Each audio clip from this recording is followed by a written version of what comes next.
Hi, welcome back to the One Hit Wonder Show. My name is Trevor, and on this show I listen to a one hit wonder and then listen to the other songs from the same album as the one hit wonder.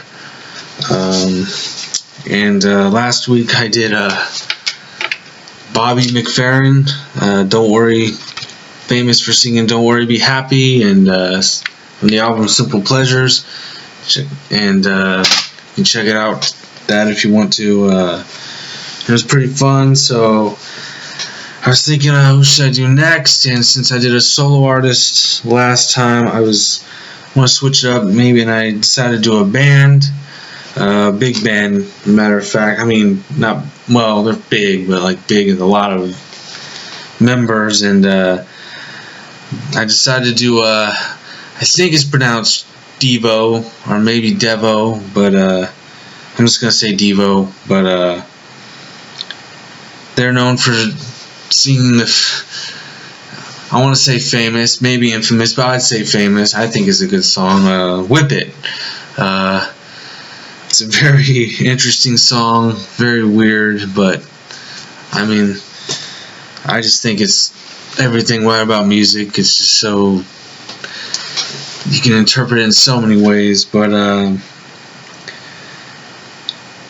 anyways, I'll do a quick introduction to Devo, just to bring it up. Devo is an American rock band from Akron, Ohio, formed in 1973. Their classic lineup consisted of two sets of brothers. I think I'm pronouncing this correctly, probably not, but the Mother's Bowels, Mark and Bob, and the Cassells, Gerald and Bob. Along with Alan Myers, the band had a number 14 Billboard chart hit in 1980 with the single Whip It, the song that gave the band mainstream popularity. Devo is known for their music and stage shows, mingling niche science fiction themes, deadpan surrealist humor, and mortally satirical social commentary. Their often discordant pop songs feature unusual synthetic instrumentation and time signatures that have proven influential on subsequent popular music. Particularly new waves, industrial, and alternative rock artist, Devo was also a pioneer of the music video creations, clips for the Laserdisc format, with Whip It getting heavy airplay in the early days of MTV. Pretty cool. So yeah. So when I got the CD here, it's in this package. When I was doing this, I was gonna say, I'm gonna buy a new CD every time, but this CD is a bit more expensive than. Gotta show it. Bobby McFerrin, Simple Pleasures, and I was debating for the longest time. I was like, I'm just gonna get a used one, and so that ended quick. 2 weeks. Anyways, it's so I gotta use, and it's in this package right here. So I'm gonna open it for the first time. I hope this is it. It'd be pretty bad if it wasn't, and hopefully it works. That would be another problem. So I'm gonna open this. I don't know how long it will take, but while I'm doing that, of course, I will read notes about Devo while I'm trying to open this. Anyways, Devo gained some fame in 1976 when the short film The Truth About De-Evolution, directed by Chuck Statler, won a prize at the Ann Arbor Film Festival. This attracted the attention of David Bowie, who began work to get the band a recording contract with Warner Music. Now look, if David Bowie thinks you're interesting, then that's pretty cool, because who's more interesting than David Bowie? So if he thinks you're cool, then, well, anyways, Devo was asked by Neil Young, hey Neil Young, to participate in the making of his film Human Highway. Released in 1982, the film featured the band as Nuclear Garbage Men. Their band members were asked to write their own parts, and Mark Mothersbaugh scored and recorded much of the soundtrack, his first of many. So that's kind of cool. Alright, I think I got it. Alright, cool. Check it out. There's them in their full glory with their, the album is called Freedom of Choice. Yeah, I just can't get enough of that. I'll touch into those later, but oh great, it's already, I don't have to open more stuff because I know that's exciting to watch. But I think when this is like a remastered thing, because I think when this album first came out, it was a record. It kind of came out in the between era, so there may even be, I guess, so this isn't exactly, I think, like the original. There may even be extra songs on here, but maybe that's a good thing or a bad thing. I don't know. That third song, though, is Whip It, so I'll probably skip to the third song, so I'll probably hear a little bit of the, so spoilers ahead. But anyways, let's get started. Let's pop it in. Can't wait to hear it. But like I said last time, I'm going to listen to the famous song first. We'll listen to the whole thing. I'll stop it and talk about it in between, and then we'll start there. So let's just hear Whip It. Pop this baby in. Hopefully this works. It looks pretty good for use, or at least the cases.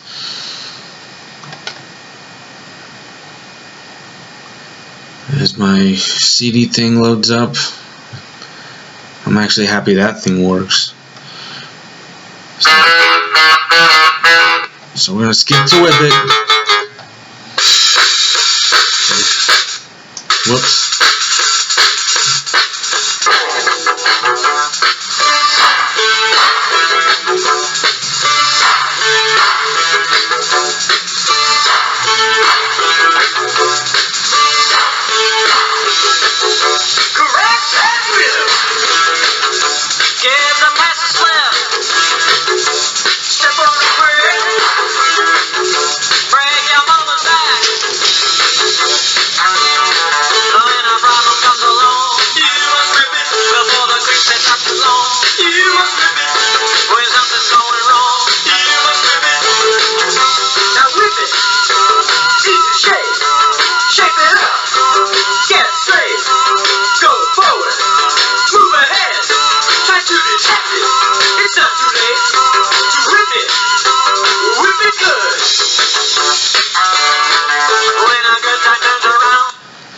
Okay, it's hard to stop that, but anyways, I got some, I guess we'll start with song notes, and this is gonna, I have to read some stuff here that I probably don't need to, but I'm gonna read off some technical stuff. Well, we'll see. I'll just, anyways, let's start with this.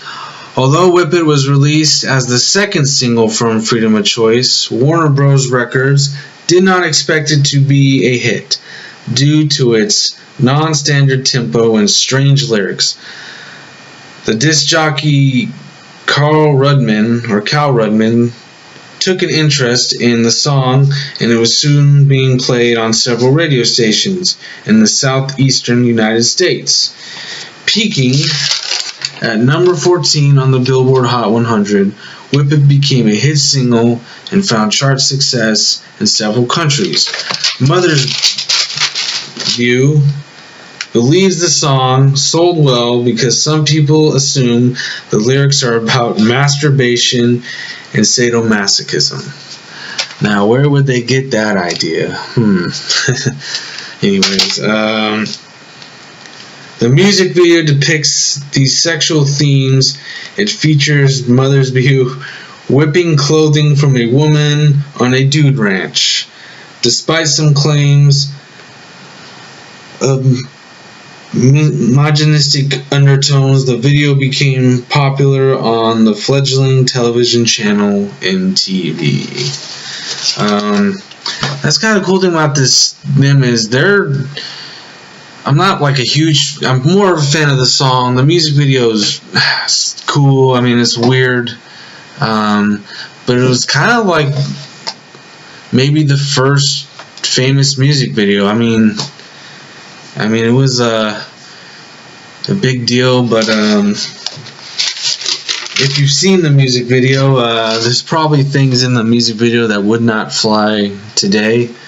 But anyways, let's hear more. Whip It.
Alright, so what I'm about to read you, this was what I was talking about earlier, but I have to read this stuff because now if you're a sound dork, you're gonna love this.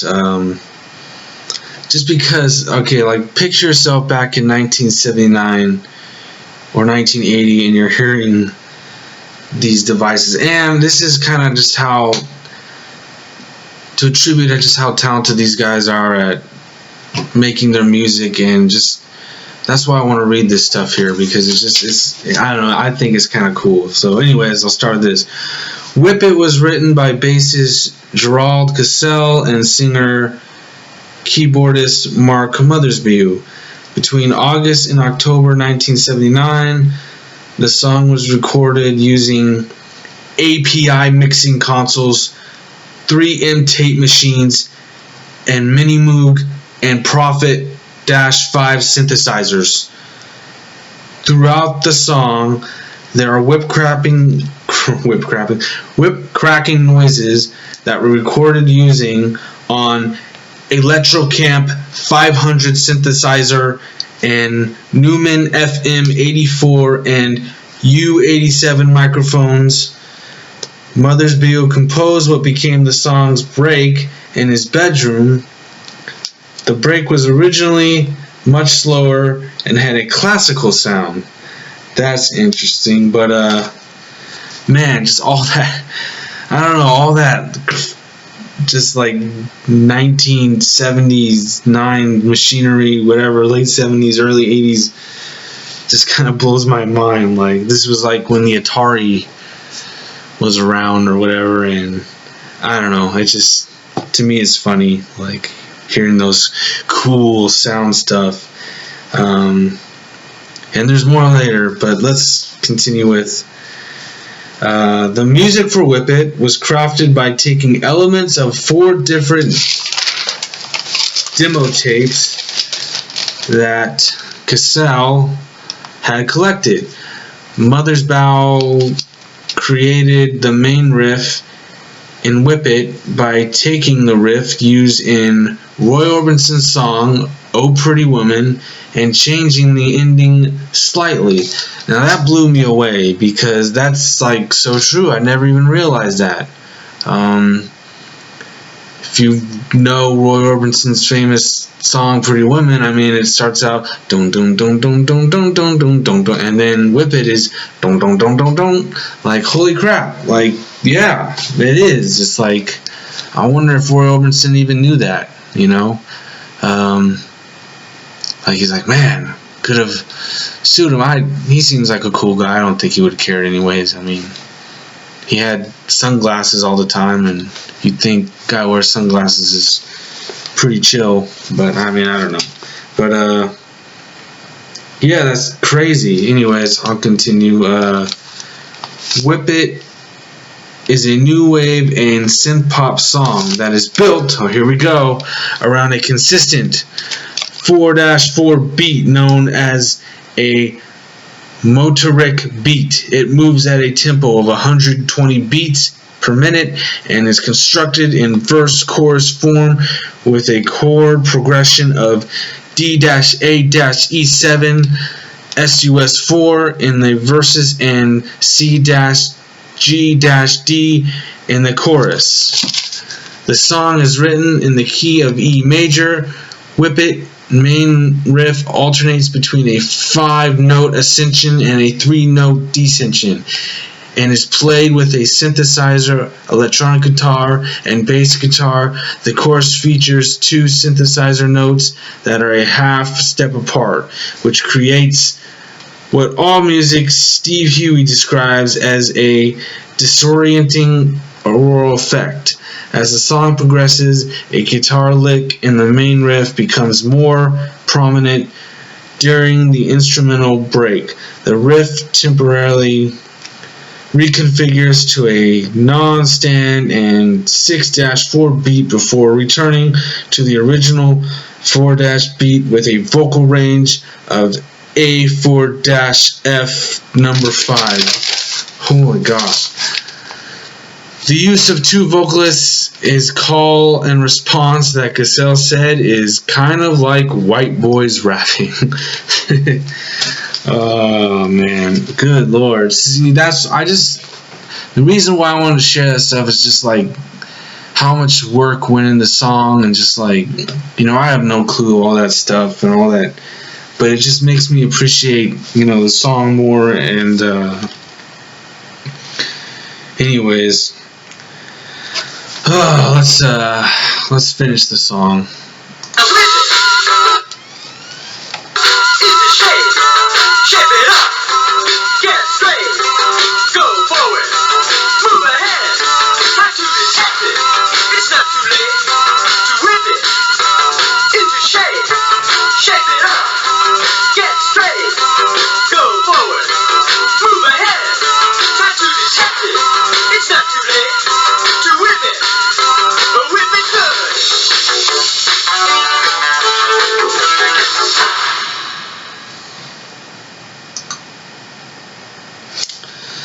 Well, that was the rest of the song. There's a lot more information about this song than, you know, Don't Worry Be Happy, because Don't Worry Be Happy was pretty straightforward, but yeah, there's just so much on the song. Anyways, let me just finish the rest of my notes for the song. Warner Brothers heavily favored the commercial viability of the first single, Girl You Want, because its music and lyrics were more radio friendly and akin to My Sharona by the Knack. Girl You Want failed to reach any record chart and was considered a failure.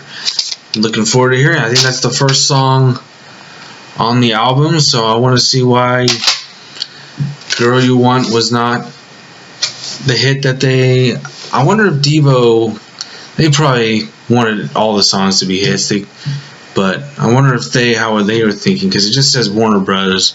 That's what they wanted. But Anyways, this is about the music video. The video is set on a dude ranch where cowboys and cowgirls are watching Mother's Vow. I feel like I say this guy's name different every time, but I'm sorry. Mother's Vow whip the clothing from a cigarette-smoking woman, a cross-eyed woman, and a middle-aged woman making whipped cream watch from a ranch house while the other members of Devo perform the song in a cattle pen. The band members are wearing sleeveless black turtlenecks and red flower pot shaped hats called energy drones. Now, performing live or in any terms is pretty nerve-wracking. I mean, I'm even nervous just talking to a camera. But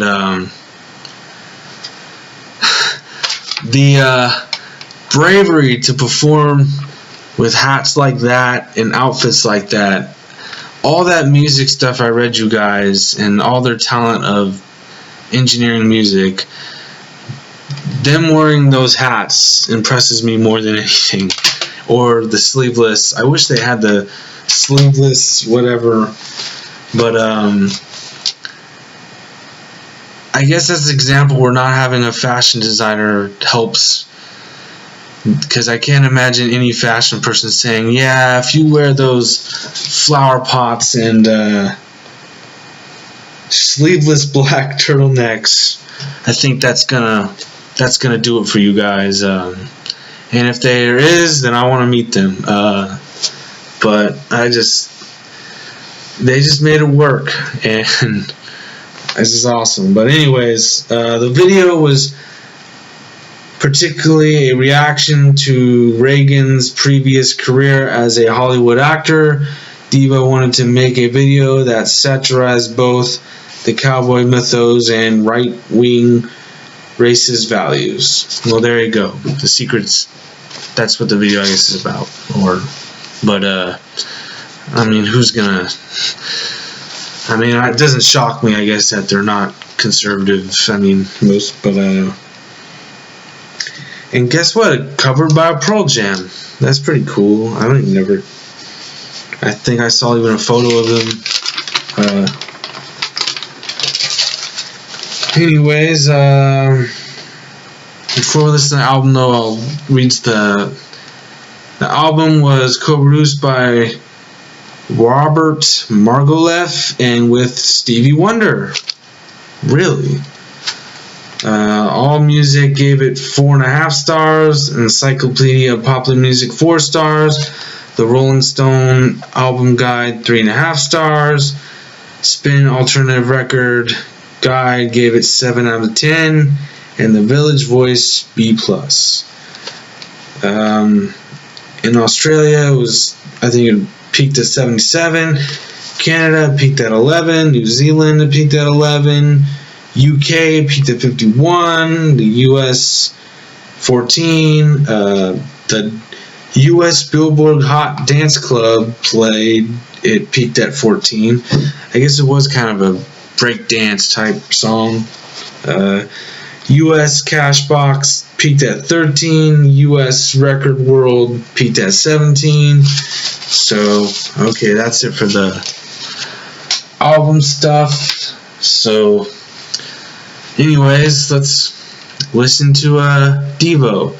So, yeah, the first song is Girl You Want. This is what the studio thought was hoping to be the big hit. So, let's see it hear it for ourselves. Girl You Want.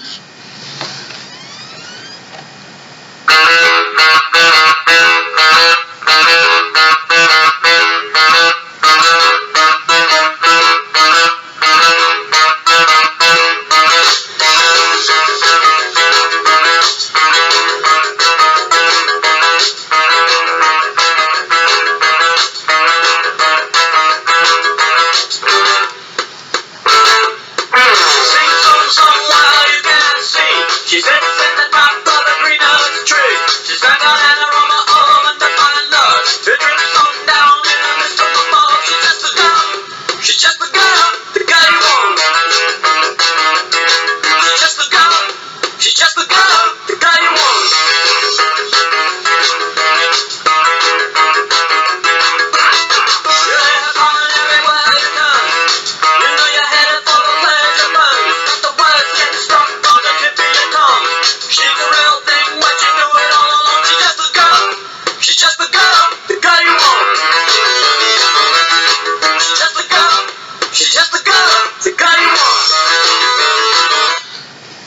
Okay, so I've heard this song before. I don't know if it was from them or maybe it was a remake, but I feel like I've heard this song on the radio. I mean that doesn't mean it was a big hit, but I feel like I've heard this song. So, but I like it. But I'll listen to just a bit more. Listen.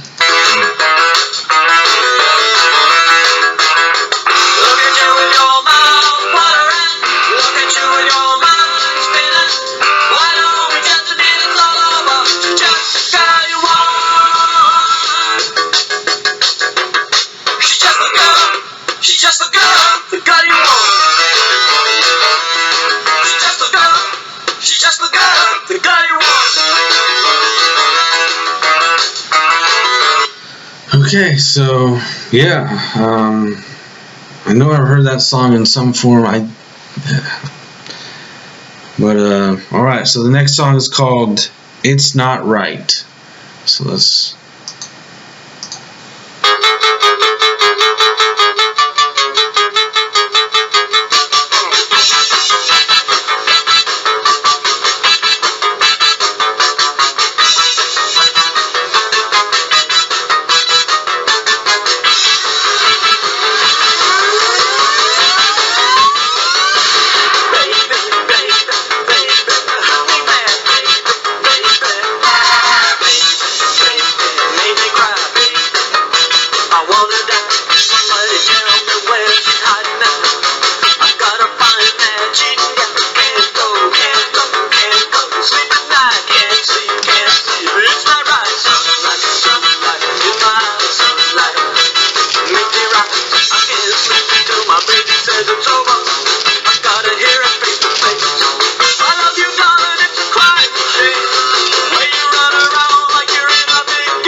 So that song's okay. I mean, I don't think it's as good as "Girl You Want" or even "Whip It," but it's not bad.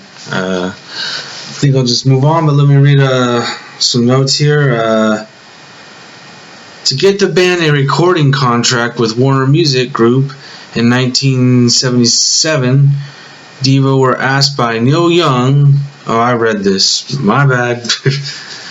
I'm covered the Rolling Stone. I can't get no satisfaction. Is that on here? That's too bad. I would like to hear that.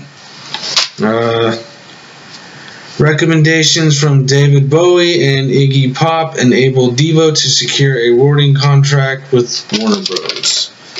Yeah, I mean, when you got those two backing you, I mean, that's pretty good. Anyways, let's move on to, so we're going to skip, the third song was "Whip It," so we're going to skip that and then go to the fourth song, which is called "Snowball."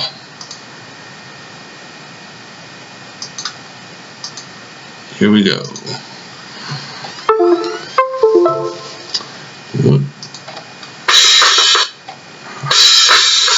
No. Snowball.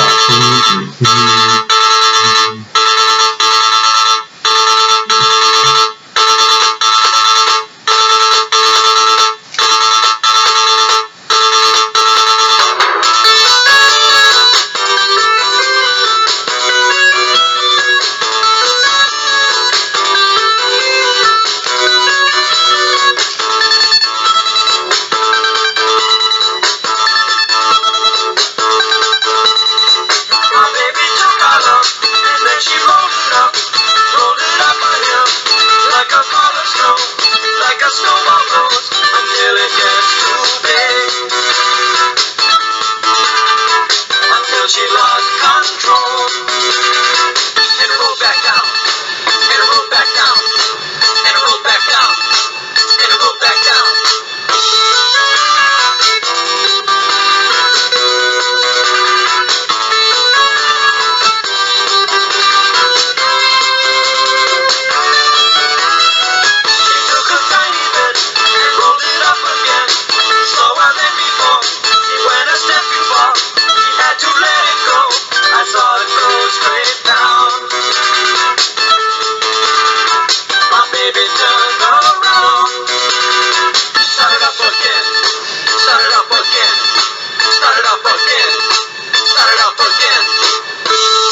Okay, it's interesting. A song about a snowball or a girl rolling up a snowball.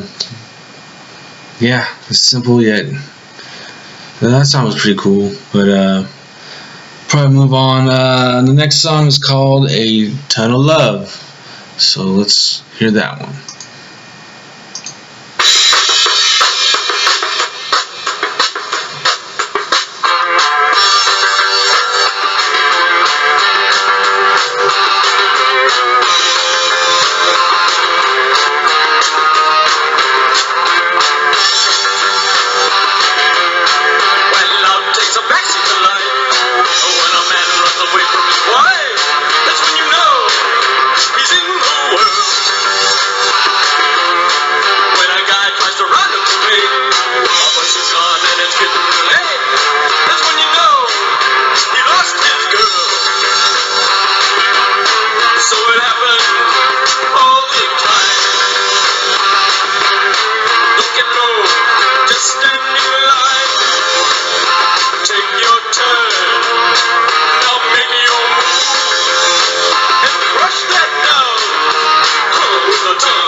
So that song was okay, but when they did that like harmonic, it also sounded like an electronic harmonica type thing. That was kind of cool.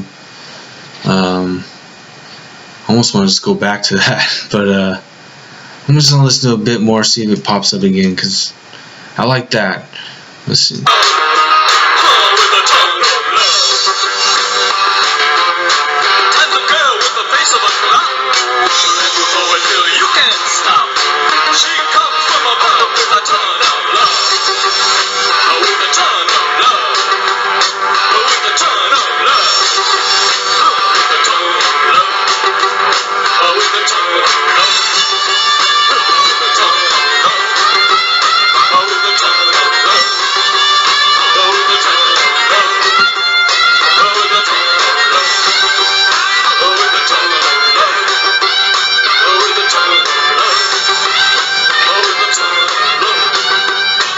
Wow, I listened to that whole song pretty much.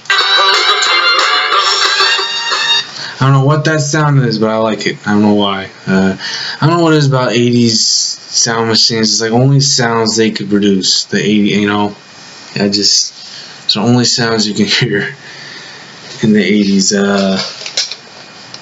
Anyways, before I get to the next song, let me read a few more notes. This is very bizarre and interesting. Devo actively embraced the parody religion Church of the Subgenius in concert. Devo sometimes performed as their own opening act, pretending to be a Christian soft rock band called Dove, the Band of Love, which is an anagram of Devo. They appeared as Dove in the 1980 televangelism spot film or spoof film Pray TV. That's pretty cool. I don't know, like opening for themselves. That's pretty original. Devo covered "Working in the Coal Mine." Now I definitely heard that. I think that was even on it was like this short-lived sitcom show called Working. I think that was the theme song, and it was Devo's version of the song, which at the time I didn't know was a remake. I eventually heard the original version on the radio, and I was like, hey, and then I found out that Devo covered it, so that's cool. Anyways, the next song is name of the same album, freedom of choice. So let's hear it.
I have to say, I like that song, that da da da da da da. It's pretty cool.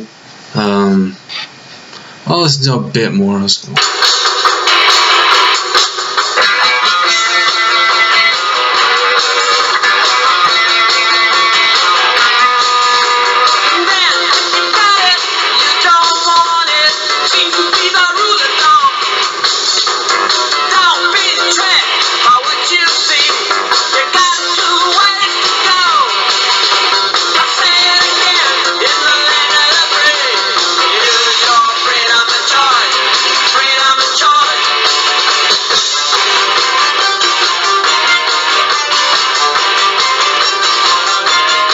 Alright, yeah, not bad. Like it. So far, I'm liking most of the songs. Next song is called Gates of Steel. So let's hear it.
Yeah, so far, I mean, that song was pretty good. I mean, I'm just shocked me that they've only, that, you know, they're just only known for, you know, I'm surprised they just didn't have any other hit songs. I mean, from what I'm hearing, it's just, most of their songs sound, because I heard that, you know, I don't know, that they could have had more simple lyrics, but it's like, I don't know, I just felt like they're pretty I just feel like any of these songs could have been hits. I don't know, maybe Whip It was more of a curse to them than I thought, but I don't know. It's just what I'm thinking. But that one wasn't bad. I'll hear a little bit more.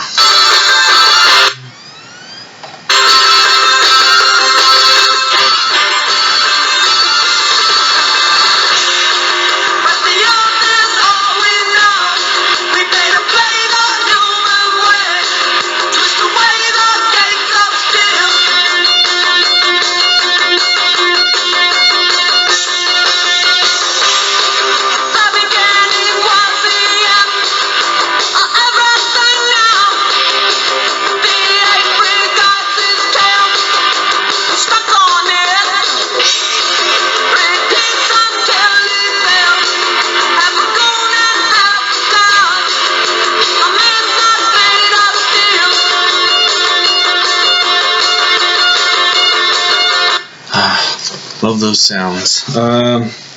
Anyways, alright, we'll move on. But let me read another note. And this is interesting. Served as Tony Basil's backing band on Word of Mouth, her debut album, which included versions of 3 Devo songs, recorded with Basil singing lead. What? Tony Basil, ironically, a one-hit wonder with, she sung Mickey, which I may do someday soon. Strange, like crazy, like and I would like to hear her sing Devo songs. So I just found that what a crazy coincidence. But alright, next song is called Cold War, because I guess the Cold War was still going on, so we'll see.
I don't know. I mean, that song's okay. I mean, I guess you could say maybe the music doesn't hold up as well as maybe McFerrin's stuff, but I mean, in terms of just, you know, when you hear it, it's like, oh, this definitely sounds 80s, where McFerrin's sounds kind of timeless, but I still like it. I don't know. I'm trying, just trying to see why they are one-hit wonders. So, but I mean, you can see, I guess, the theme in their music. But anyways, let's move on to "Don't You Know." That is the next song.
I mean, I guess all their songs kind of have a common. So I guess you can complain about that, but I feel like every song has some kind of new crazy sound to it. So that's just kind of cool. They just come up with these awesome sounds. But let me read some more notes. Devo also contributed 2 songs, Theme from Dr. Detroit and Love Love, to the 1983 Dan Aykroyd film Dr. Detroit, and produced a music video for Theme from Dr. Detroit, featuring clips from the film with live action segments. Never heard of it. Mark Mothersbaugh began composing music for the TV show Pee-wee's Playhouse. Cool. They covered Nine Inch Nails' hit Head Like a Hole for the 1992 film Police Story 3, Super Cop, and new recording of Girl You Want on the soundtrack to the 1995 film Tank Girl. That's probably why I heard it. I think I heard a remastered version. So, comes together. So I knew I heard that song before, but I felt like it was a newer, like I thought it was a cover, but no, it's just them doing a newer version. So, it's so cool to me. I don't know why. But, anyways, let's get going. What are we on? I think that was Don't You Know. The next song is called That's Pep. Interesting.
I actually really like that one. That may be my favorite, other than Whip It.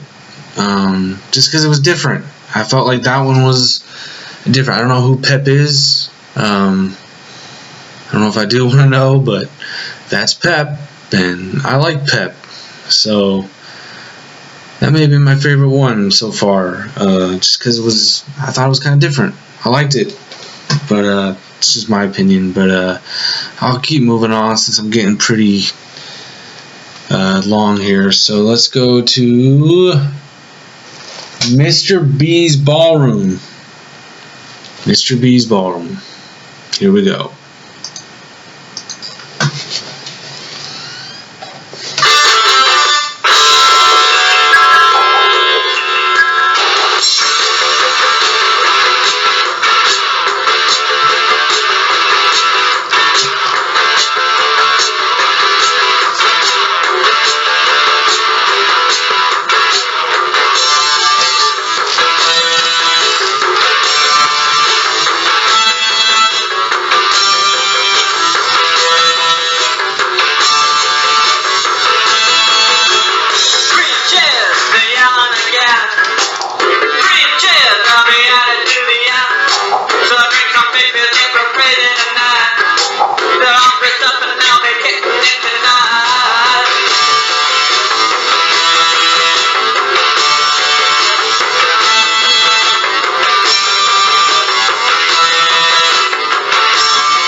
So, I mean, that one was different too, but I don't know, it didn't quite have, I think I like Pep better for some reason, but I mean, it was okay. But I mean, that one seemed different too, but I don't know, it just wasn't bad. Anyways, broke up in 91 and reunited around 96, and I think went to 07. They have 9 studio albums, and inducted in Rock and Roll Hall of Fame in October 2018. It's about a year ago. That's pretty cool. I'm glad they made it. So yeah, one hit wonder. They're in the Hall of Fame. Yeah. BS. Anyways, next song is called Planet Earth. It's Earth's theme song. That's a lot to live up to for the theme song for Planet Earth. Let's hear it.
When that song first started, I was like, what does that have to do with Planet Earth? But then, of course, it just seems typical Devo style.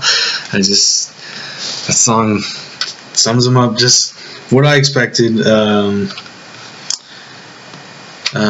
song was pretty good. So that's, like I said, this is like a remastered, so I think there's bonus songs on here, and they're live versions of the songs, and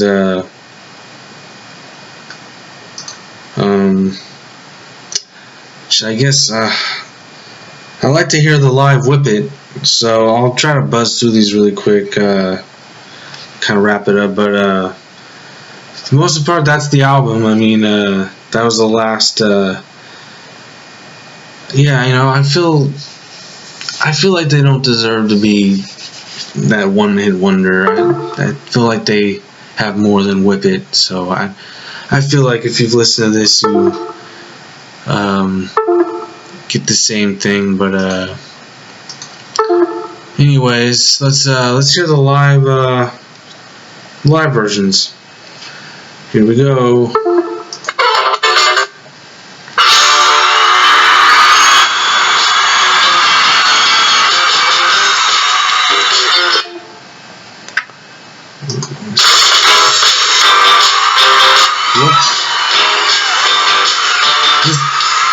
Whatever, we'll just hear Whip It.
So yeah, I mean it's cool, it's live, but most of the songs live are the same songs, so I think we'll just, except for one, there's a song called Be Stiff, and I don't remember seeing that anywhere, I don't hear it, so I guess we can listen to that one really quick, because all the other ones we heard, so let's skip to that one.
Sounds like he's saying beef stick, which is very, but it's, anyways, I'll listen a little bit more.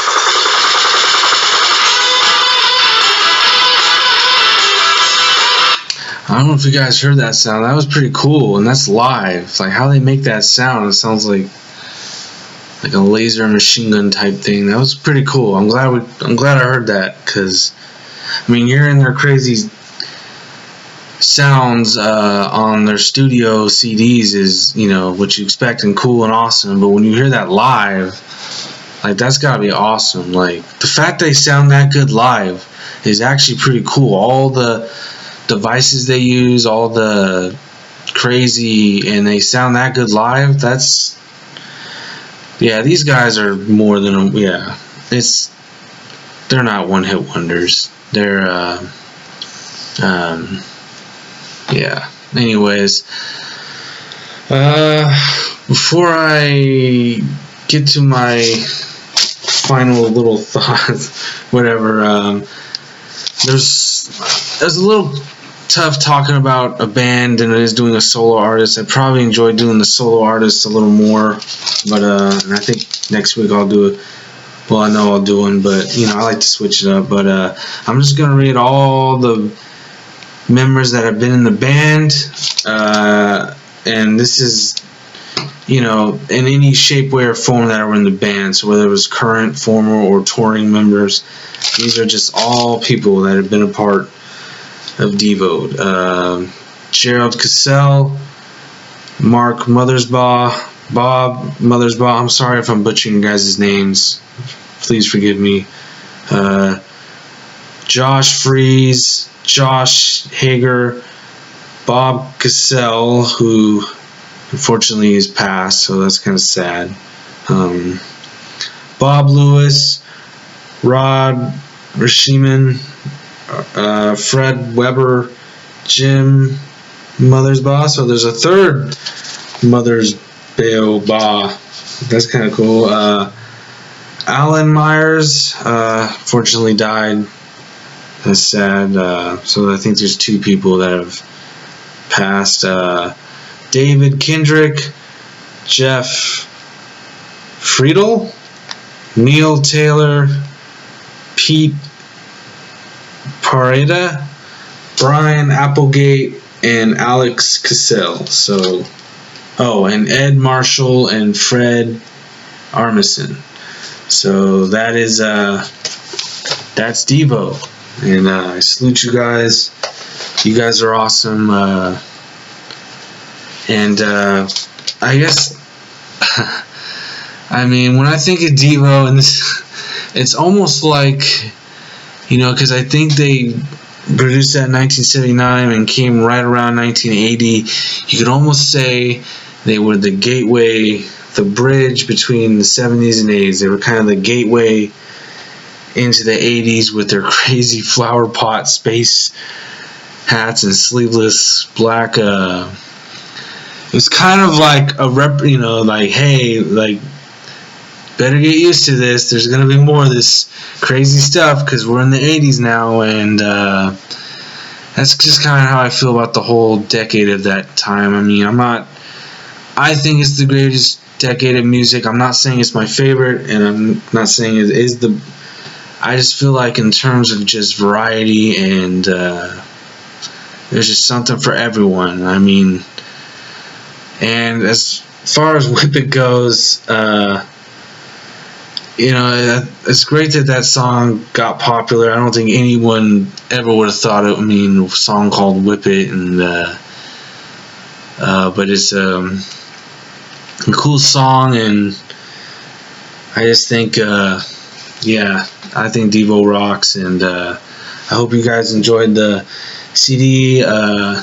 Next week I'm probably gonna do, or next time, whatever I do this, I think I'll go back to a solo artist, and this, I think I already have him on, and he's pretty much the biggest reason I think I'm doing this, because I have to know what other stuff this guy did. It's just driving me crazy, and I can't wait to do it. He's like, if there's a Mount Rushmore of 90s one-hit wonders, he's on there. So anyways, that's it, and I'll see you guys next time. Thanks. Yeah.